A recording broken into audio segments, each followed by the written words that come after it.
रानी तोह के गोरखपुर घुमा दी। चलो रानी तोह के गोरखपुर घुमा दी। चलो रानी तोह के गोरखपुर घुमा दी। चलो रानी तोह के गोरखपुर घुमा दी। नया साल में दिलवा के सरधा पुरा दी। नया साल में दिलवा के सरधा पुरा दी। सरधा पुरा दी।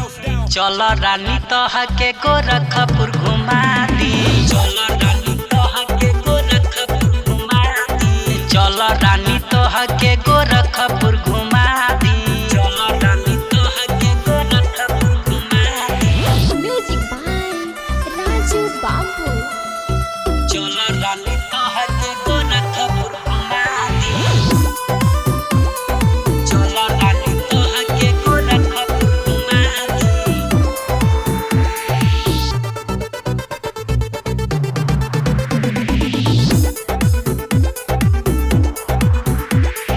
बुढ़िया माई से नौका बिहार गोरी हो तोह के घुमाइबू। तारा मंडल और वाटर पार्क हे गोरी तोह के देखाइबू।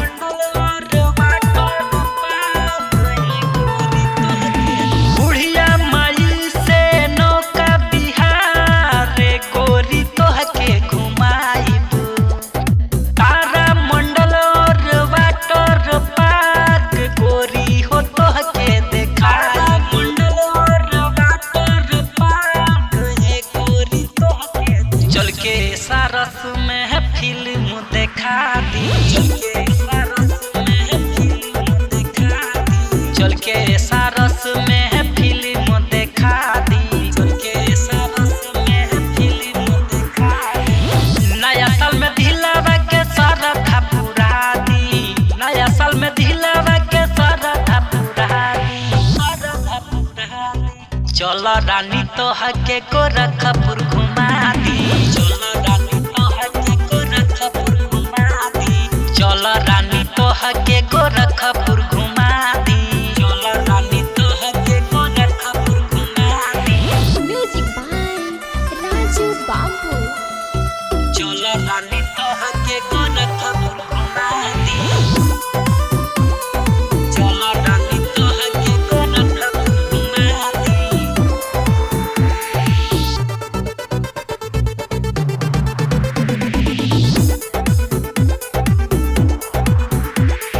सब कुछ खियाई है रे गोरी जवन जवन तू खइबू। राज गुप्ता और दयानंद के संगे गोरी जदी जइबू। और दयानंद के संगे गोरी जदी सब कुछ खियाई है रे गोरी जवन जवन तू खइबू। एडी अमन और गोलू बाबू के संगे गोरी जे जइबू।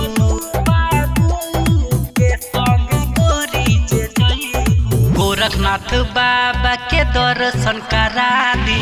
गोरखनाथ बाबा के दर्शन करा दी। गोरखनाथ बाबा के दर्शन करा दी। गोरखनाथ बाबा के दर्शन करा दी। नया साल में दिलवा के सरधा पुरा दी। नया साल में दिलवा के सरधा पुरा दी। सरधा पुरा दी। चलो रानी तोह के गोरखपुर घुमा दी। चलो रानी तोह के गोरखपुर घुमा दी। चलो रानी तोह के गोरखपुर